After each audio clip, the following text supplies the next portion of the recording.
Front row MMA here with Steve Lee after his debut win in the cage at Battle Arena against David Gould.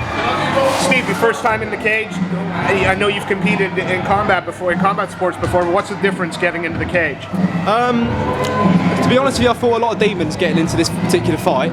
I'm normally predominantly a stand-up fighter, so to be honest, today I felt switching it up, doing a bit of wrestling more instead. I felt like I didn't want to take any risks keeping the stand-up, especially with Dave Gould, knowing that he's a stand-up fighter. So yeah, so I thought I'd switch it up, use my wrestling this time, and I think it paid off. So I felt good.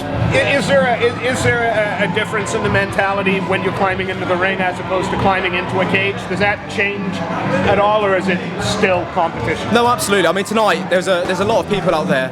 So yeah, as I said before, I fought a lot of monsters. There's a lot of people out there, so a lot of anxiety. I didn't feel myself, to be completely honest with you. I felt a bit sloppy. My stand-up wasn't connecting. But again, I got the win, and that's the important part I find. Get the rust off, and come back stronger next time. How soon can we expect to see you compete again? Yeah, soon. Got to rest up a bit. It was hard getting this fight because again I had to start the weight cut from Christmas time. I was 82 originally, so I dropped down to 70, so 12 kg over the course of 2 months. Took it out of me a little bit. Are you planning on staying at this weight class? To be completely honest with you, I've still got a bit of you boys can see out there, got a little bit of body fat left, so might go down to 67 next, featherweight. I feel a lot stronger. Dave, I've got to give it to him. He's a big guy, big taller guy, long limbs, quite hard to get him on the floor, so got to give credit to him. I'll buy him a beer afterwards. The first round was probably the closest of the 3 rounds. You say you weren't happy, but you were still winning that round with your stand-up. The second round and third round, there was a lot more clinch work, a lot more on top position. Where do you see your biggest improvement coming in the next few months? Where do you see your game changing the most? Again, the first round, I'll be honest with you, this fight I wanted to knock him out. I wanted to keep his stand-up. I was working my boxing a lot. I wanted to knock him out. It didn't happen first round, so I said to my coaches, if I don't knock him out in the first round, I'll take him down second or third.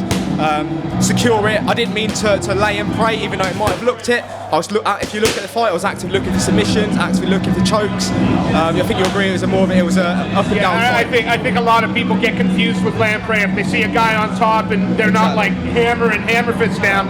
No, there was lots of work going on for sure. Look, I want to thank you for being so generous with your time. But before we let you go, is there anyone you want to shout out to? Anyone you'd like to thank? Yeah, big time.